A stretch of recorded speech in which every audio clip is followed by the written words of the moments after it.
Seattle beat up Peyton Manning in the Super Bowl. Yep. Afterward, the Seahawks said, we knew what was coming. Yep. Pete Carroll was heard to say, stay in your lanes. We know what's coming. They're not going to run the football.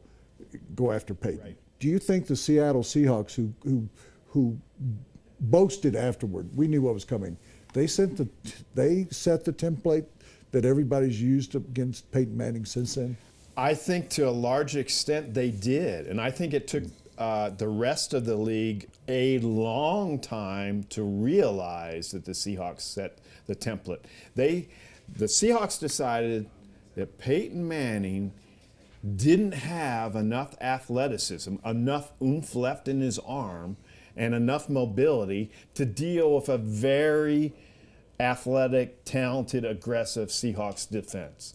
Now, the rest of the NFL defenses aren't as athletic or talented as that Super Bowl winning Seattle team was.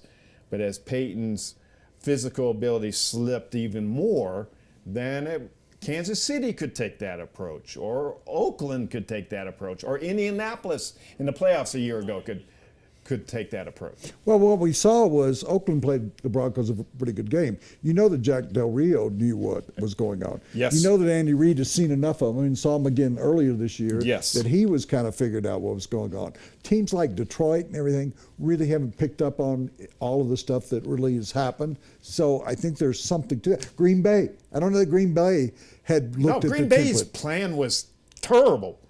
So you agree with me? Because there are a lot of people that I would say do. that it was St. Louis last year, No, or that it was Kansas City this year. So you would tend to side. I think Pete Carroll had the first inkling of, if you attack Peyton Manning in his advanced age, you can take him off his game. I think in St. Louis last year, he fell off the cliff.